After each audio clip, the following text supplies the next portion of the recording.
जय जगन्नाथ जय जगन्नाथ जय जगन्नाथ।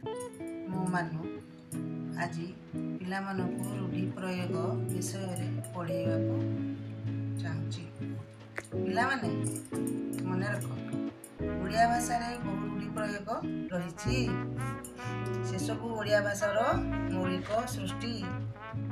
रूढ़ी रे संपृक्त संयुक्त पद बा पद समष्टि मौलिक अर्थ हराई बसी थाए एवं ताहा एक स्वतंत्र महत्वपूर्ण कथा को बुझाई थाए। तेणु व्यवहृत शब्दर मौलिक अर्थ को छाड़ी अन्य अर्थ रे पद पद समष्टिर व्यवहार बा अर्थ प्रकाश को रूढ़ी कहती। यथा आखि धरिला अर्थात मौलिक अर्थ प्रकाश न पाई एक स्वतंत्र अर्थ आखिरे एक प्रकार रोग है। सेपरी मन घर धरिला अर्थात तिक्त अनुभूति है। जेपरी मारिबा पदरे एक मौलिक अर्थ रे व्यवहृत होउथिला बेले पट्टी मारिबा किंबा दाना मारिबा पदरे एही दुई मारिबार अर्थ एक इंगित अर्थ रे बुझाई थाए। अर्थात मारिबा शब्दटी तार प्रकृत बा अभिधात को त्याग करी अन्य अर्थ रे व्यवहृत होइछि।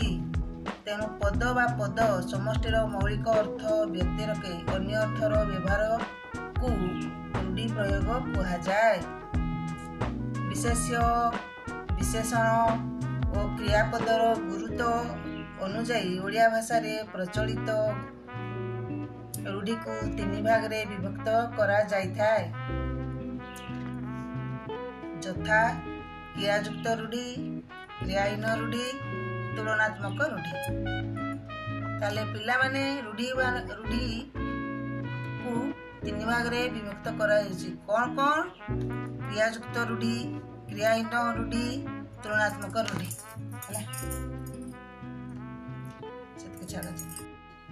आमे प्रथमे क्रियायुक्त रूढ़ी विषय रे पढ़िबा। जो वाक्यांश रे क्रियापद थाए ताहा क्रियायुक्त रूढ़ी। मन रखिल पिला माने, जो वाक्यांश रे क्रियापद थाए ताहा क्रियायुक्त रूढ़ी।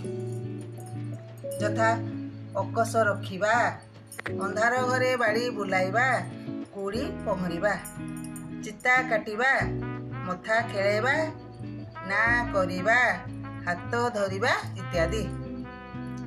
उदाहरण रूढ़ी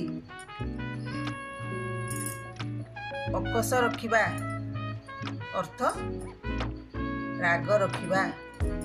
राग रखिबा अर्थ आमे मन भितर कहा सहित कौन प्रकार राग रखिबा, सेटा को आमे अकस रखिबा कहउचंती।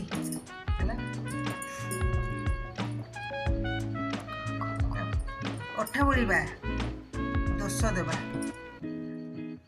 पिला माने मन रख, अठा बोलिबा अर्थ होला दोष देबा। सतरे हो मिछरे हो किए काहाकू को प्रकार दोष देबा सेटा को रूढ़ी रे अठा बोलिबा बोली कहा जाउची। आखि मारिबा, आखि मारिबा रूढ़ीर अर्थ होउची इशारा देबा।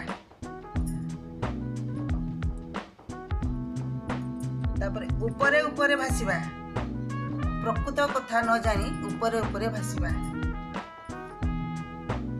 ऋषि को भार बुहाइबा, गुरुजन मानकु अपमान देबा।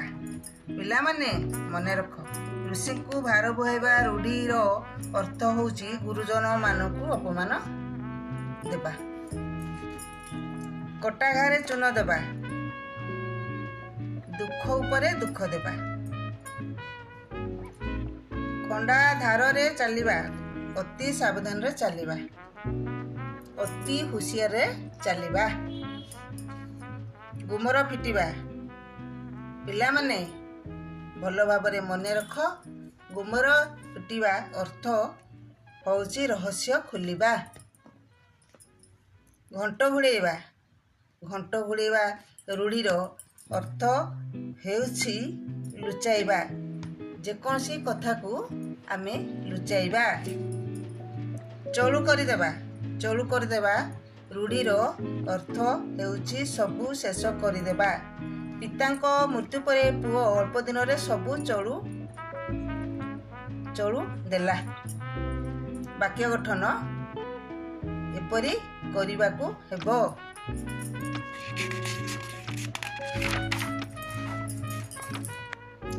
ठिके पानी पिएबा।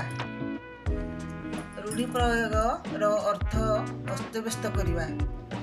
घंटाए काल बुझाइला परे भी पिलाटी मते ठेकिए पानी पियाइलानी। वाक्य गठन पिला माने एपरि करा जाए। तमे माने मने मने भाबी गोटिए गोटिए वाक्य गठन करिवो। दिन तिलकु ताल करिवा। छोट कथा को बड़ करिवा। विक्रम जेना तिलकु ताल करिवारे बड़ धुरंधर। पिलेई पानी हेबा। भयरे छानिया हेबा। रास्ता रे भालुकु देखी श्याम बाबूंको पिलेई पानी होई गला। बाड़ फसल खाइबा। बाड़ फसल खाइबा रूढ़ीर अर्थ होउछि रक्षक भक्षक साजिबा। बाड़ जदि फसल खाइब तेबे सिक्यूरिटी रखी लाभ हेबो। रखी की लाभ हेबो। हाथ को दिहात करिबा।